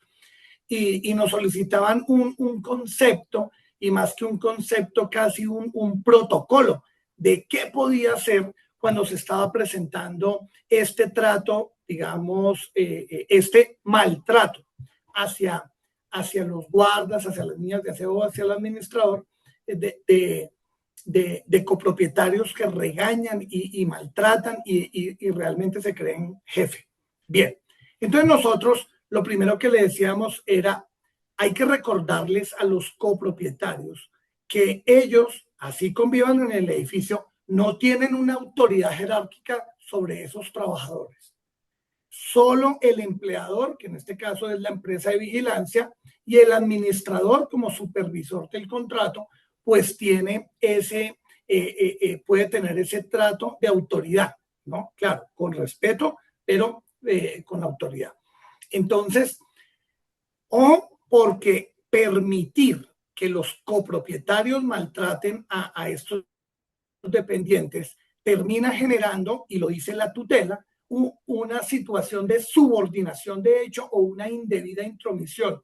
Y esto automáticamente empieza a vulnerar derechos laborales y empieza a generar una responsabilidad civil, incluso penal, porque puede haber acoso laboral, discriminación, maltrato, abuso de autoridad, efecto. Entonces, dicen los copropietarios, ¿qué podemos hacer? O dicen los consejeros, cuando evidenciamos eso, ¿qué podemos hacer precisamente para evitar la sanción que hubo, por ejemplo, en la tutela? Que ya al final les voy a decir cuál es el número. Y es, lo primero, clave recoger las evidencias de estos actos de maltrato y actos abusivos. Algunas veces quedan en los videos de la cámara porque los guardas están ahí en la recepción o las niñas de aseo están ahí en las cámaras. Entonces vienen los gritos, el maltrato, el manoteo. Entonces, guardar ese registro que va a servir como material probatorio para lo que les voy a decir más adelante. Bien, el testimonio de otros guardas o de otros residentes que dicen, sí, el del 505, aunque yo vivo en el 505, ese es el que grita, es el que maltrata, se pone bravo porque no le abren rápido la puerta, se pone bravo porque no le recibieron la torta, que porque no, en fin. Bien, un informe escrito del personal afectado. Entonces, digamos como estoy levantando un acta de descargos, no, yo sé que él es la víctima, ¿cierto? Pero ¿qué fue lo que pasó? ¿Qué le dijo? Usted me imagino que no respondió, simplemente bien. Y luego presentar una queja formal ante el comité de convivencia. Esto es clave porque recuerden que lo que la Corte dice es, aquí no es que todos los residentes van a mirar para otro lado, los consejeros van a mirar para otro lado y todo el mundo se va a hacer el que no pasa nada. No, una queja formal ante el Comité de Convivencia, el señor del 505 es un maltratador, ahí se han recogido las evidencias, lo están diciendo los testimonios, quedó en el video, hay un informe escrito de la persona afectada que está diciendo que eso pasó. ¿Y para qué? Para poder activar todo un procedimiento sancionatorio, un proceso disciplinario interno, y luego, si de persistir ese maltrato, ya acudir a una instancia externa, pero con ese material probatorio. Es importante que se actúe desde la administración. No es que el administrador diga, yo no me voy a meter en ese conflicto entre el copropietario que es furioso, que es iracundo, que no le puede decir nada, porque hay que leer la sentencia en donde dice no puede permanecer el consejo de administración y el administrador haciéndose los de la vista gorda.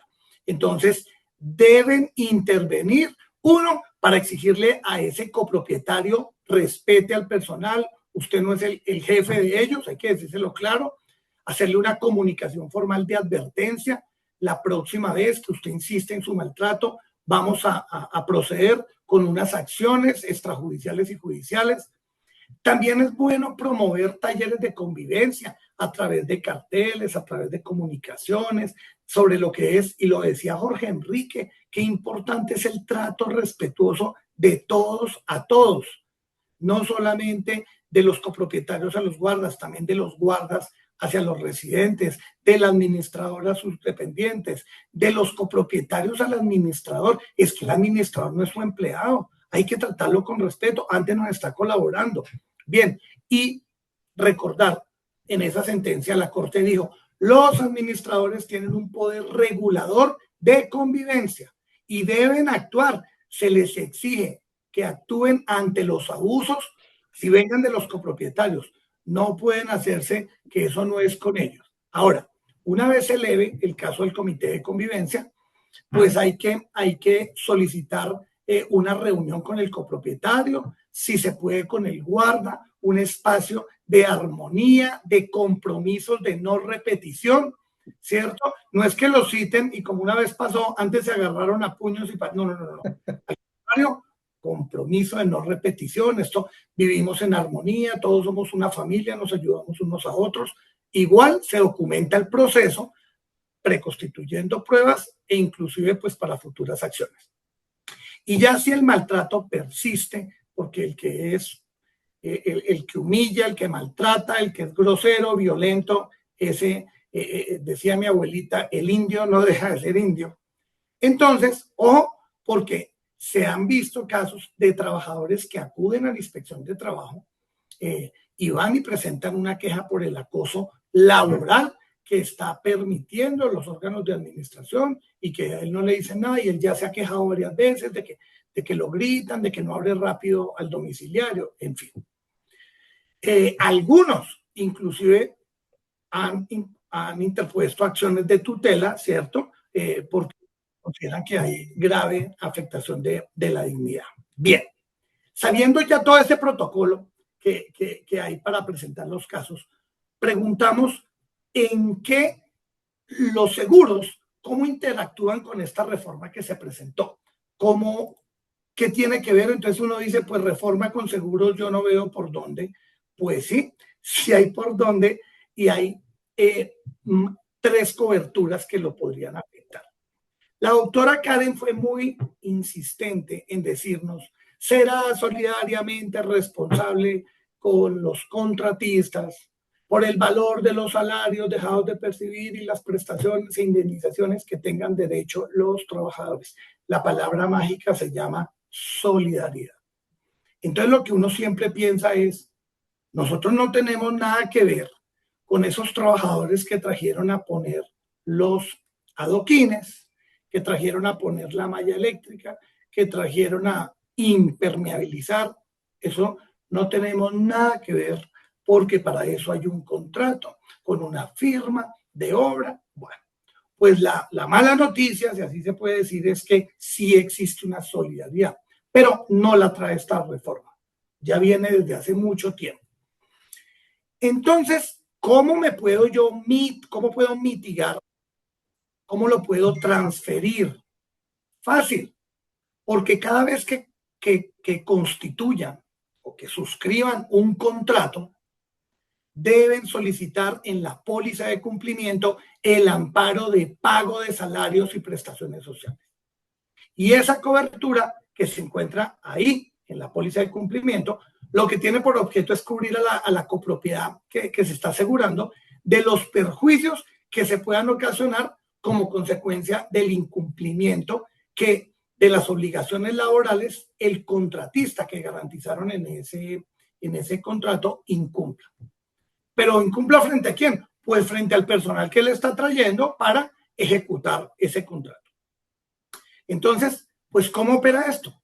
Pues que la aseguradora, si se pidió bien el amparo, ¿cierto?, está obligada a pagar esa indemnización de perjuicios en la medida en que resulte afectado el patrimonio de la copropiedad porque el contratista no le quiso pagar a los trabajadores. Y uno pensaría que eso no pasa y es de lo más común que hace. No sé, el contratista o se gasta la plata o se le acaba o tiene y la invierte mal. El cuento es que no tiene para pagarle a los empleados, a los trabajadores que trae, y cuando les dice yo no tengo plata, bueno, pero ¿qué hago? Bueno, pues entonces vaya y dígale a la copropiedad que sabe tener plata. Eso entre todos recogen ahí y le pagan. En ese caso, cuando los empleados le digan al contratista, oiga, mire, usted me debe unos pagos de salarios y prestaciones y se niegue o no tenga plata, deben automáticamente pues hacerle el cobro a la copropiedad. Y la copropiedad debe inmediatamente notificar a su compañía de seguros que emitió la póliza de cumplimiento, diciéndole, mire, en virtud de lo que está estipulado en el artículo 34 del Código Sustantivo de Trabajo, que no cambió, necesito que se afecte esta póliza al contratista porque no le quiere pagar a los trabajadores. Bien, recordar que siempre que ustedes pidan esa cobertura, ese valor que se asegura no puede ser inferior al 5%. Yo siempre recomiendo el 10% del valor del contrato. Y siempre debe tener una vigencia de 3 años. Y uno dice, ¿y por qué 3 años y no 2? Porque precisamente es el tiempo que la legislación laboral estableció para la prescripción de las acciones judiciales. Pero no en esta reforma, en la anterior. Mejor dicho, eso no cambió. Otra cosa que deben tener en cuenta es el amparo de RC patronal. No me lo van a creer ustedes, pero hace poco una copropiedad trae unos contratistas para que hagan una limpieza de los vidrios. Obviamente esto no ponen al todero porque o no tendrá curso de alturas o no está capacitado o no sabe, ¿cierto? Hay empresas que se dedican a eso. Y desafortunadamente una línea de vida se revienta y este trabajador cae y fallece. Entonces, uno dice, ese trabajador no es mío, en el entendido en que yo contraté una empresa y esa empresa resulta que subcontrató otra y esa otra trajo otros empleadores y al final son una cadena como de 5. Entonces uno dice, yo no tengo responsabilidad. Bueno, lo cierto es que los 5 vienen al proceso y todos tienen responsabilidad, solidaridad. Entonces uno dice, ¿cómo me puedo cubrir ante la indemnización que van a reclamar las víctimas indirectas, o sea, los familiares del fallecido, ¿cierto? Con fundamento en lo que está en el artículo 216 del Código Sustantivo de Trabajo. Fácil, con la RC patronal que viene en las pólizas de bienes comunes o con la RC que le puedo pedir a los contratistas con los que estoy suscribiendo el contrato. Y este amparo específicamente es para qué? Este amparo es para cubrir a todas las copropiedades de las reclamaciones que hagan los trabajadores, porque pueda que el trabajador no fallezca, pero puede que el trabajador sí quede herido. Y esto ya ha pasado. Hace poquito un trabajador vino a mover un tanque y el tanque se partió una pata, un soporte y le cayó encima de la rodilla y se la destruyó. Ya se imagina, entonces ARL. Claro, la ARL que va a pagar la incapacidad temporal o definitiva del trabajador, pero y los daños extrapatrimoniales y los daños morales y los daños en vida en relación y el daño estético, ese no lo va a cubrir la ARL, se lo van a cubrir los copropietarios con su patrimonio. Bien. Y el último, que Aldemar, ahí te interrumpo y es un sí, tema de cuánto es un valor suficiente en responsabilidad civil patronal, porque esa es una pregunta que normalmente le hacen a uno. ¿Cuánto podría ser? ¿Cómo se calcula? ¿Qué parámetros debería tener la copropiedad cuando vaya a contratar ese amparo?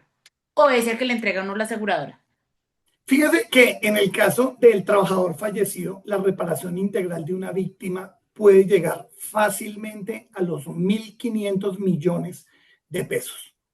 Entonces, hay copropiedades que yo las veo con 200 millones y cuando nos llaman y dicen cómo le parece que nos demandaron para que nos defiendan y nosotros decimos vamos a llamar en garantía a la compañía, le decimos, pero es que usted tiene una demanda de 1.500 y con 200 millones. No, pero pues es que eso era lo que había, es que no quisimos contratar más. Cuando aquí entre nos, esos son de los amparos versus el beneficio de lo más barato que hay.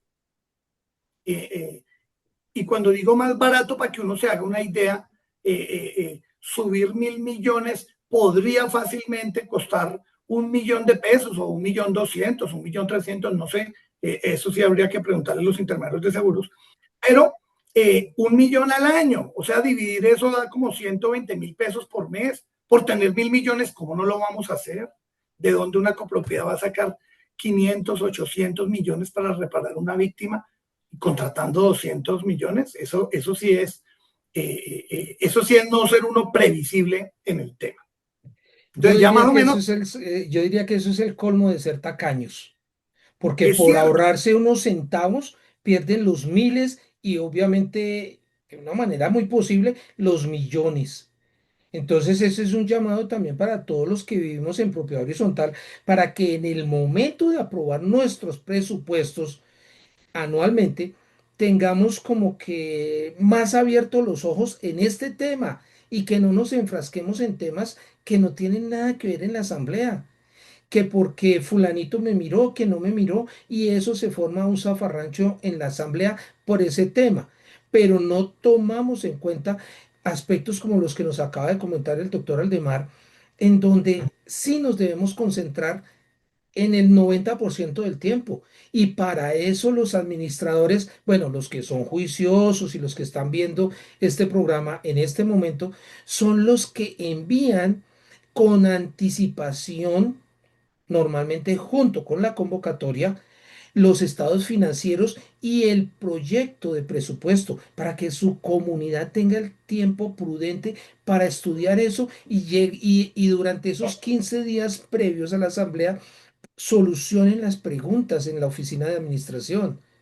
Y una gran pregunta que se nos viene ahorita es cómo vamos a hacer para cubrir no solamente la disminución en la jornada laboral, esa 1 hora, 2 horas menos que llevamos ya, tal vez tres, con respecto al incremento en las nóminas, porque esa disminución en la jornada laboral lleva a un incremento en última, en los presupuestos. ¿Cómo vamos a hacer para enfrentar eso? Levante la mano el que se quiera medir a esta pregunta como tan imprudente, digámoslo así. Esta la quiero contestar yo, pero quiero que Aldemar termine el tema de Termine, seguros porque sí. todavía le falta Y un tema cosas muy interesante que es el importantes, tema de manejo. por Bien, favor. ya terminando, esto es una sola reflexión. Fíjese que en los vehículos de nosotros, cada uno, alguien nos se ha preguntado, oiga, ¿cuánto yo tengo de responsabilidad civil en mi vehículo? Y si van y miran, tienen montos de 4.000 millones, 3.000 millones. El que menos tenga, pero por malo que sea, 2.000 millones. ¿Cómo va a ser posible que una copropiedad con tanto riesgo, con tanto trabajador que se puede accidentar, ¿cierto? Vigilantes, toderos, jardinero, en fin, ¿cómo vamos a tener 200, 500? Eso es un valor realmente muy, muy, muy bajo. Bien, y hay una garantía en la póliza de manejo que uno dice, ¿y qué tiene que ver manejo con la reforma laboral? Pues realmente, pues yo le diría nada, pero sí tiene que tener en cuenta una cosa.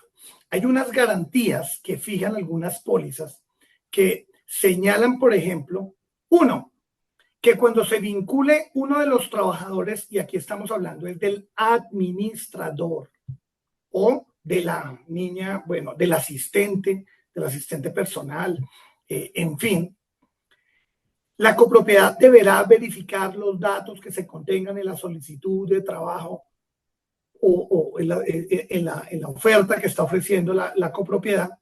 Y ojo, cuando se presenta, por ejemplo, una apropiación indebida, lo primero que la compañía dice es, me permite la verificación de las referencias y de la solicitud de trabajo que haya quedado.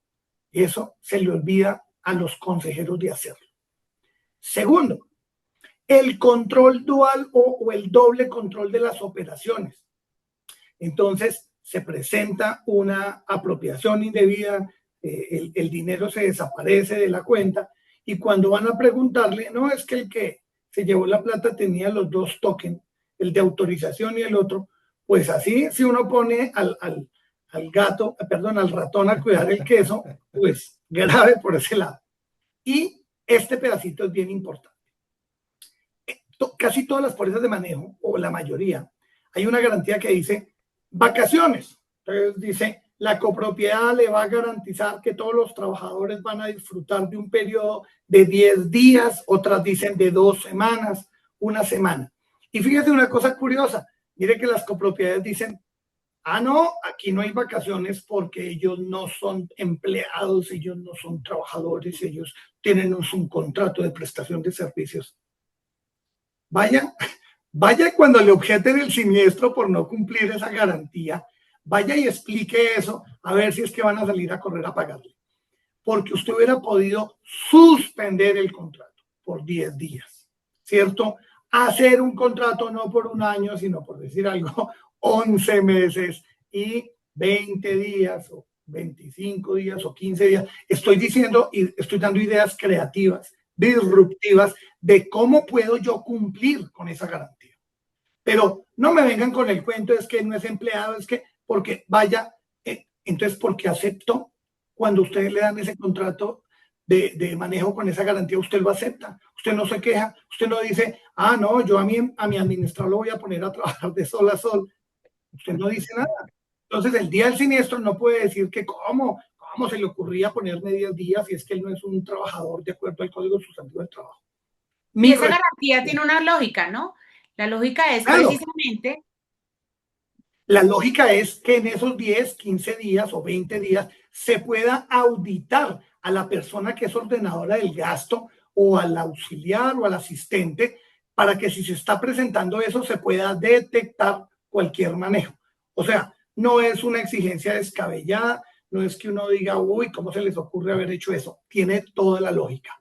Y ya termino ahí, doctora Carolina, con mis intervenciones. Bueno, para yo retomar los punticos de no se nos pueden pasar estos impactos en la propiedad horizontal. Hemos visto algunos, los hemos desarrollado de manera tangencial, pero quiero que queden como conclusiones en la parte final. Aprendizaje número 1, nos invita a que tengamos un mayor control de los contratistas, dada la palabra que espero que no se nos olvide hoy, y es el tema de la solidaridad. No es simplemente que como el contratista está contratado directamente con el Aldemar, si le contestas a Elkin, como está contratado con su empresa, entonces aquí no tenemos nada que ver. Segundo, el derecho a la desconexión laboral y jornada de trabajo también para el administrador. ¿Y esto por qué? No es solamente con el contrato laboral, cuando existe contrato laboral entre la copropiedad y el administrador, sino cuando existe contrato laboral, y era la pregunta que varias veces nos hizo y que nos hizo abajo Jorge Enrique, entre el administrador delegado y su empresa de administración. Esa es una figura que ha cogido fuerza por distintas razones, por economías de escala, por 1000 razones. No las vamos a criticar ni las vamos a aplaudir. Simplemente hoy tenemos empresas de administración que delegan sus funciones en administradores delegados. Y tenemos administradores delegados que entran a las 9 de la mañana a trabajar y son las 11 de la noche y están en reuniones del Consejo de Administración. Hay que auditar el hecho de que esa empresa debe pagar las horas extras. ¡Ojo! ¡Ojo con eso! Y el derecho que tienen los administradores a la desconexión laboral. O sea, tener un fin de semana tranquilo, a que haya quien eventualmente pueda responder una necesidad, pero también respetando el derecho que tiene ese trabajador que está contratado laboralmente por la empresa a descansar. Ojo con este tema que lo preguntaba por aquí, lo preguntaba alguien, creo que era María del Pilar, me parece, y es que, ¿qué pasa con el tema de las horas extras? ¿Y qué pasa cuando nos excedemos de las horas extras? Cuando elaboramos contratos en la firma, nosotros siempre pedimos cierta información, entonces pásenme la oferta de la empresa de vigilancia, páseme el certificado de la Cámara de Comercio, la licencia emitida por la Superintendencia de Vigilancia y Seguridad Privada, la licencia para el manejo del espectro electromagnético cuando se utilizan radioteléfonos y la resolución mediante la cual el Ministerio de Trabajo autoriza o entrega permisos de las horas extras. Eso desaparece con esta reforma, pero no significa la resolución. No significa que desaparezca el hecho de que tenga que cumplir con los mínimos que ya explicó la doctora Karen respecto de las jornadas y respecto de las horas extras y el trabajo que queda. Ya ellos no van a emitir la resolución, pero evidentemente si alguien incumple, podrá ser investigado, sancionado hasta con 6 meses de suspensión de la prestación de servicio. Ojo con eso. Un tema que es el evidente y lo hablábamos con Jorge Enrique hace 8 días cuando nos sentamos a hablar de esta charla. El aumento en el presupuesto de gastos de la copropiedad. Ojo con ese tema. Seguramente no con todo. Yo podría hacer un manejo de tal manera que el personal de aseo, el todero, el jardinero tenga las jornadas de acuerdo con los máximos establecidos en la norma. Lo tenemos clarísimo. Pero habrán aspectos como el de vigilancia y seguridad privada en el que es inevitable y muy seguramente vamos a ver cómo eso se va a ajustar con las tarifas de la Superintendencia de Vigilancia y Seguridad Privada próximamente, porque en Colombia el servicio de vigilancia y seguridad privada es regulado, no cualquiera puede prestar el servicio de vigilancia, el control de acceso a propiedad es únicamente una firma autorizada mediante una licencia emitida por la Superintendencia. Quien me preste otro servicio para control de acceso está prestando un servicio irregular. Ojo con ese tema. Eso significa que seguramente vamos a tener un aumento en el presupuesto de gastos. Y si no lo tengo presupuestado, si no tengo un margen, pues hay que hacer una asamblea, someterlo a aprobación, porque tendremos que aumentar las expensas de administración. La eficiencia en los procesos de vigilancia y seguridad privada es la invitación. Hoy más que nunca, esos estudios de seguridad que se contratan como cláusulas dentro de los contratos de prestación de servicios de vigilancia y seguridad privada cobran completa relevancia. No es un estudio cualquiera. Un estudio me puede determinar cómo eventualmente una persona puede ser reemplazada por tecnología. Habrán copropiedades que sí, habrán copropiedades que no. No podemos hablar de generalizar que todo será igual, pero es una invitación a que tenemos que ser eficientes y creativos en la solución. ¿Quién más que alguien especializado que hace un estudio de seguridad y que me indica que sí y que no? De pronto un guarda, de pronto dos guardas, habrá que determinar. Y un último tema. Ojo con la protección de datos personales de trabajadoras, contratistas y subcontratistas. Estamos muy preocupados por el libro de propietarios y residentes y por la protección de los datos de nuestros copropietarios y residentes. Y tienen toda la razón, pero no podemos dejar esta base de datos que es tan importante. Debemos recordar la ley 1755 del 2015, donde establece que la historia laboral de la persona, las hojas de vida, son información reservada. Entonces, la historia laboral del trabajador que tengo contratado directamente o la hoja de vida del administrador que me presentó para su contrato de prestación de servicios es reserva. Debemos garantizar los derechos y aquí la invitación. Hay que actualizar sus políticas de tratamiento de datos personales. El que no tenga tiene que hacerlo y tiene que contemplar absolutamente todas las bases de datos. Alguna vez Jorge Enrique me hizo una invitación que charlamos súper bueno sobre ese tema de protección de datos personales, pero hoy miremos que la reforma nos trae de nuevo en la invitación a, ojo, digamos que lo menciona de manera tangencial cuando habla de los trabajadores de las plataformas, pero esto aplica para todos los trabajadores y quiero traerlo a colación. La norma no es la reforma, es la ley 1755, la ley 1581 que me habla de la protección de datos personales, pero cobra completa vigencia porque recordemos que esta es una reforma garantista y finalmente es defensora de los derechos de los trabajadores como debería hacerse. Uy, he hecho este resumen rapidísimo porque son las 8 p.m. Lo logramos, Jorge Enrique, no sé cómo lo logramos. Tocamos todos los temas. De verdad, agradecerles a todos su compañía. Esperamos haber contestado la mayor parte de las preguntas que nos Doctora hicieron. Carolina, ¿cómo está? Mi nombre es Ninoska Quintero, yo tengo una consulta que hacerle. Ninosca, pero La estamos doctora cerrando. Carolina lo decide y como se le dijo ya, qué pena Ninosca, pero con mucho gusto en alguno de mis grupos de WhatsApp en los que tú estés, con mucho gusto te podremos colaborar. Por ahora, qué pena, pero ya estamos Vamos a hacer cerrando. algo, Ninosca. Como estamos cerrando porque tenemos el tiempo justo de acuerdo con la invitación amable que nos hizo Jorge Enrique. En la En el chat plataforma. del grupo estamos dejando nuestras redes sociales. Nosotros contestamos todas las preguntas que nos tramitan a través de esta herramienta. Entonces, los invito a que nos sigan y nos dejen su pregunta, ya sea en mensaje interno o ya sea a través de una publicación, Ninoska, y te vamos a contestar, ¿sí? Y por supuesto que si nos dejas tus datos, yo te llamo y conversamos sobre el caso particular porque no quiero excederme de la amable invitación que nos ha hecho Jorge Enrique, pues de este espacio que terminaba a las 8 corrí para poder terminar a las 8:00. Bueno, pero doctora, le cuento que me han nacido muchos interrogantes, muchísimos más. Y de verdad, por mí fuera, seguiríamos adelante. Pero lo hago es por respeto por ustedes y que miremos la hora.